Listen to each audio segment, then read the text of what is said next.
போற்றி புகழ்ந்தவராக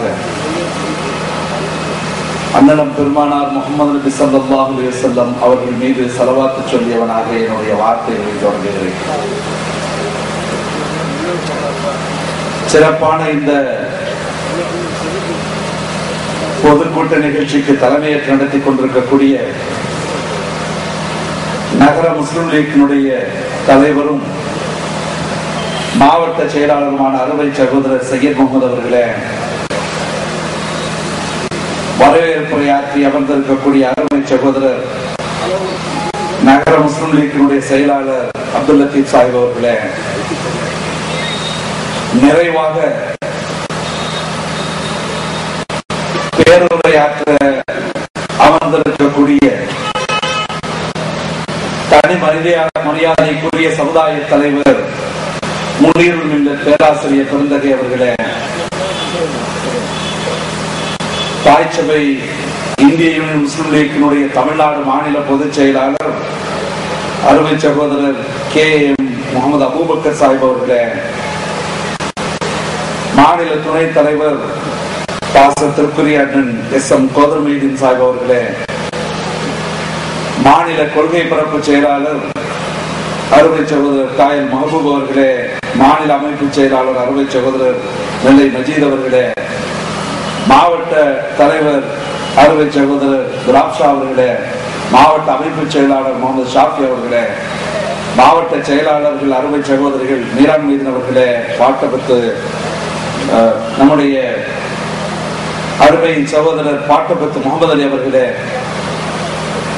ஒவ்வொருவராக பெயரை சொல்லி அவர்களை எல்லாம் மரியாதை செய்ய வேண்டும், கௌரவப்படுத்த வேண்டும் என்று எண்ணினாலும் கூட காலத்தின் அருமை கருதி இன்னும் சொல்ல போனால் பெயர்களை வரிசையாக சொல்லிக் கொண்டிருக்கிற போது யாருடைய முக்கியமான பெயர் விடுபட்டு விட்டால் அந்த குறையும் நிகழ்ந்துவிடக் கூடாது என்கிற ஒரு ஐயமும் ஒருபுறம் இருக்கிற காரணத்தினால் மேடையிலே அமர்ந்திருக்கக்கூடிய அத்துணை சான்றோர் பெருமக்களையும் தாய்ச்சபை முஸ்லிம் லீக்கினுடைய முன்னோடிகளையும் வருகை இருந்திருக்கக்கூடிய கடையநல்லூர் ஜமாஅத் பிரமுகர்களையும் பல்வேறு அரசியல் அமைப்புகளை சார்ந்த அருமை சகோதரர்களையும் ஊடகத்துறையை சார்ந்த அருமை சகோதரர்களையும் நம்முடைய சமுதாயத்தில் இருக்கிற பல்வேறு அமைப்புகளை சார்ந்த சகோதரர்களையும் வருகை இருந்திருக்கக்கூடிய உங்கள் அனைவரையும் வாழ்த்தி மனம் வந்து வரவேற்றவனாக என்னுடைய வார்த்தைகளை தொடங்குகிறேன்.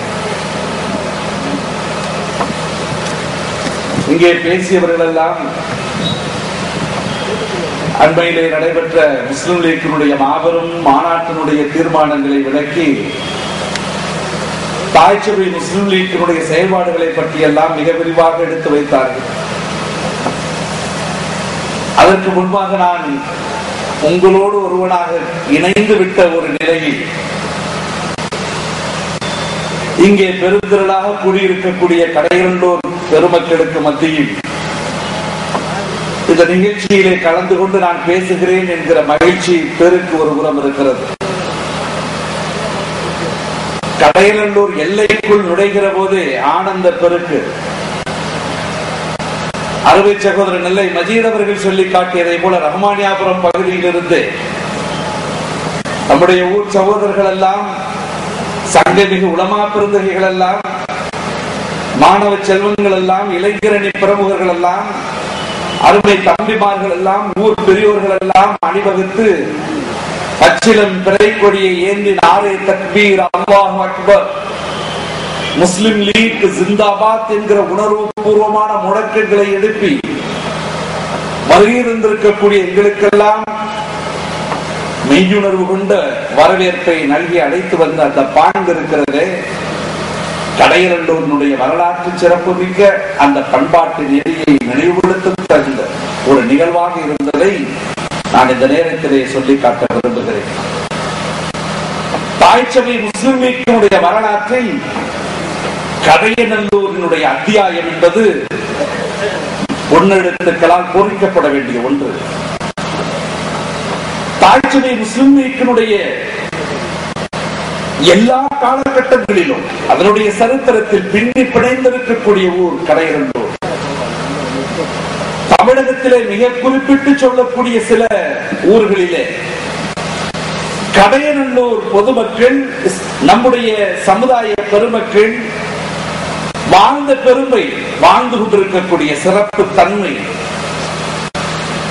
எதிர்கால சந்ததியினர்கள் வளர்க்கப்பட வேண்டிய முறையிலேயே வளர்த்து சமுதாயத்தினுடைய உணர்வுகளை மேலோங்க செய்யக்கூடிய அளவிலே வாழ்ந்து கொண்டிருக்கக்கூடிய பெருமிதம், இவைகளெல்லாம் மற்றவர்களுக்கு ஒரு முன்மாதிரியாக இந்த ஊர் பெருமக்கள் வாழ்ந்து கொண்டிருக்கிறீர்கள் என்பதனை பார்க்கிற போது உளப்பூர்வமாக நான் அல்லாஹ்விடத்திலே துஆ செய்கிறேன். மனம் வந்து மகிழ்ச்சி பெருக்கிலே ஆழ்ந்திருக்கிறேன் என்பதனை சொல்லுவதிலே நான் எந்த தயக்கமும் காட்ட விரும்பவில்லை. இங்கே பல்வேறு கருத்துக்களை எடுத்து வைத்தார்கள். பொதுச் செயலாளர் அபூபக்கர் அவர்கள் பேசுகிற போது நம் சமுதாயத்தில் உள்ள பல்வேறு அமைப்புகளுடைய போக்குகளை பற்றி எல்லாம் சொன்னார்கள். அந்த அளவிற்கு நாம் விமர்சனம் செய்ய வேண்டிய அவசியம் இல்லை என்று நான் எண்ணுகிறேன். சமுதாயத்தில்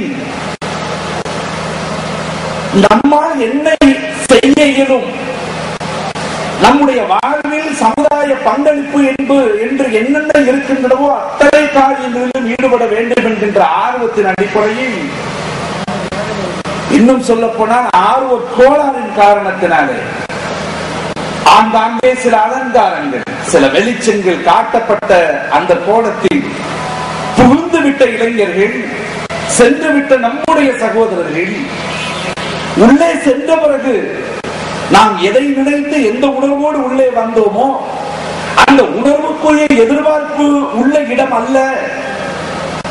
இந்த இடத்தில் சமுதாயத்தினுடைய பிரச்சனைகளையும் சமுதாயத்தினுடைய உணர்வுகளையும் வெளிக்காட்டிவிட்டு யார் யாருடைய பொருளாதார வளத்திற்கோ இங்கே சில செயல்பாடுகள் துணிந்து செயல்படுத்தப்படுகின்றன. அல்லாஹ்வுக்கும் அவருடைய ரசூலுக்கும் பொருத்தமான வாழ்க்கை என்பது இந்த அமைப்புகளிலே கிடையாது என்பதனை உணர்ந்தவர்கள் எல்லாம் இன்றைக்கு வெளியே வந்து தாய்ச்சபை முஸ்லிம் லீக்கோடு தங்களை ஐக்கியப்படுத்திக் கொண்டு பல்வேறு மாவட்ட அமைப்புகளிலே நிர்வாக பொறுப்பையும் எடுத்து அற்புதமாக பணியாற்றி வந்து கொண்டிருக்கக்கூடிய காலகட்டத்திலே நாம் இருந்து கொண்டிருக்கிறோம். நம்முடைய சகோதரர்கள் பல்வேறு அமைப்புகளிலே போய் மாட்டி இருக்கலாம். தெரியாதவர்களாக, உண்மையை புரியாதவர்களாக, அதனுடைய உண்மையான நிறம் என்ன என்பதனை பற்றி அறியாதவர்களாக, அதனுடைய ஆழம் புரியாதவர்களாக உள்ளே நுழைந்து விட்டு புரிந்த பிறகு தெரிந்த பிறகு வெளியே வந்து தாய்ச்சபை பேரியக்கமா முஸ்லிம் லீக்கோடு தங்களை இணைத்துக் கொண்டு அர்ப்பணித்துக் கொண்டு பல்வேறு பணிகளிலே சமுதாயத்திற்காக அவர்கள் ஆற்றிக் கொண்டிருக்கக்கூடிய விதம் அல்லாஹ்வுக்கும் ரசூலுக்கும் பொருத்தமான ஒரு சூழ்நிலை என்பதை மனமகிழ்ச்சியோடு நாங்கள் உணர்கிறோம் என்று சொல்லிக் கொண்டிருக்கக்கூடிய காலகட்டத்தை நாம் பெற்றிருக்கிறோம். எனவே அந்த சகோதரர்களை பற்றி நாம் வருத்தப்படக்கூடாது. தாய் வீட்டை மறந்துவிட்டு எங்கு சுற்றினாலும் ஒரு கட்டத்தில் என்னுடைய தாய் வீடு இதுதான் என்று சொல்லி வரக்கூடிய பிள்ளைகள் தானே. அது இயற்கையினுடைய வெளிப்பாடு. பல்வேறு அமைப்புகளிலே சென்று சமுதாயத்திற்காக பணி செய்கிறேன் என்று சொல்லிவிட்டு சென்றுவிட்டு அங்கே இருக்கக்கூடிய அவலங்களை உணர்ந்துவிட்ட பிறகு தாய் வீட்டை நோக்கி வந்து தாய் சபையோடு தங்களை இணைத்துக் கொண்டு சமுதாய பணி ஆற்றி வந்து கொண்டிருக்கக்கூடிய இளைஞர்கள் பல்லாயிரக்கணக்கிலே இன்றைக்கு இருக்கிறார்கள்.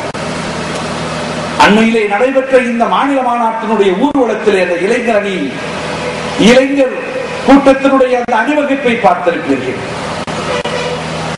புல்லரித்து போனது, மெய்சிலித்து, இப்படிப்பட்ட அளவிற்கு சமுதாயத்திலே இளைஞர் கூட்டம் அணி அணியாக திரண்டு வந்த அந்த காட்சியை பார்த்துவிட்டு அதிசயப்படாதவர்கள் யாருமே இல்லை.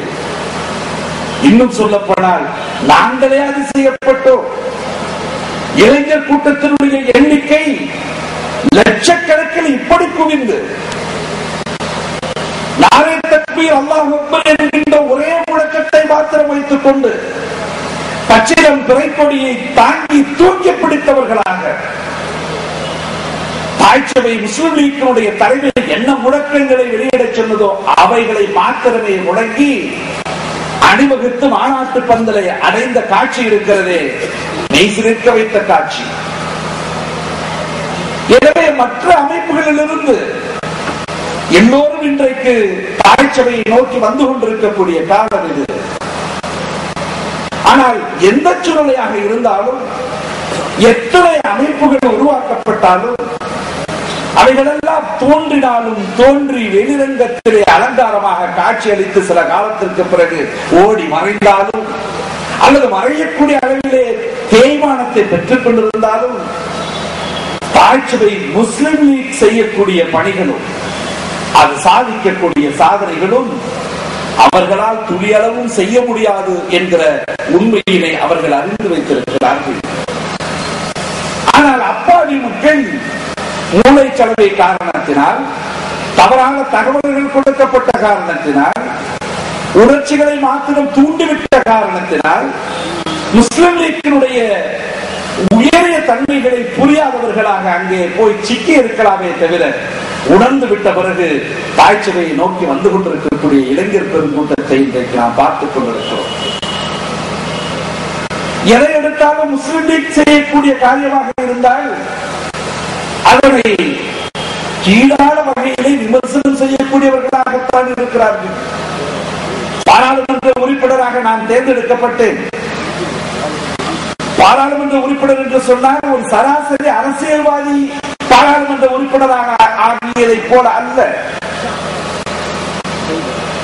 முஸ்லிம் லீக்கிலே எத்தகைய சூழ்நிலையாக இருந்தாலும், எத்தகைய பட்டம் பதவி எந்த சூழ்நிலை வந்தாலும் கூட அல்லாஹ்வுக்காகவும் அவருடைய ரசூலுக்காகவும் இந்த சமுதாயத்தில் பணிபுரிகிறோம்.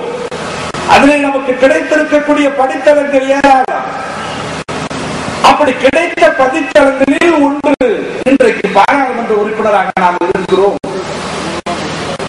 இந்த பொறுப்பினை ஏற்றுக்கொண்டு சமுதாயத்திற்கு நீ என்ன பணியாற்றினாய் என்று நாளைய தினம் அல்லாஹ் நம்மிடத்திலே கேள்வி கேட்பான் என்கிற அச்சப்பாட்டுணர்வோடு செயல்படக்கூடிய பாராளுமன்ற உறுப்பினராகத்தான் நான் மட்டுமல்ல, முஸ்லிம் லீக் தலைமை தேர்ந்தெடுக்கக்கூடிய எந்த வேட்பாளராக இருந்தாலும், எந்த பாராளுமன்ற உறுப்பினராக இருந்தாலும், எந்த சட்டமன்ற உறுப்பினராக இருந்தாலும், எந்த முனிசிபல் கவுன்சிலராக இருந்தாலும், எந்த பொறுப்பை வகிக்கக்கூடியவராக இருந்தாலும், சராசரி அரசியல்வாதிகளுடைய பரோடாக அலங்கார உணர்வுகளுக்கு ஆட்படாமல் உண்மையாகவே சகோதர சமுதாயத்தவர்களை எல்லாம் அரவணைத்துக் கொண்டு நல்லுள்ளம் படைத்தவர்களாக மனித நேயத்தை தழைத்தவங்க செய்து மத நல்லிணக்கத்தை இந்த நாட்டிலே நிலைவர செய்யக்கூடிய அளவிற்கு சமுதாய பணிகள் ஆற்றக்கூடிய அந்த அரும்படிகளைத்தான் பொறுப்பில் இருக்கக்கூடிய அத்தனை பேரும் உணர்ந்து செயல்படக்கூடிய காட்சியாக நீங்கள் யாரை எடுத்துக்கொண்டு பார்த்தாலும் புரிந்து கொள்ள முடியும். நாடாளுமன்ற உறுப்பினராக நான் தேர்ந்தெடுக்கப்பட்டு விட்ட பிறகு ஏதேதோ காரணம் சொல்லி எப்படியாவது எந்த வகையிலாவது பதவி சுகத்தை அடைந்து அதன் மூலமாகவும் நம்முடைய பொருளாதார வளத்தை மேம்படுத்திக் கொள்ள வேண்டும் என்று தாகித்துக் கொண்டிருப்பவர்கள் அரசியலினுடைய இலக்கணமும் அரசியலினுடைய வியாக்கியானமும் தெரியாத காரணத்தினாலே அவரவர்களுடைய எண்ணங்களுக்கு ஏற்ப உறவுகள் அள்ளி தள்ளிய காரணத்தினாலே கிடைத்த வாய்ப்பையும் நழுவவிட்டவர்களாக யார் யாருடைய கதவை எல்லாம் தட்டி தட்டப்பட்ட கதவுகளுக்கு குரல் கூட கொடுக்க முடியாத ஒரு சூழ்நிலையை அவர்கள் அறிந்த பிறகு தனியாக நின்று சில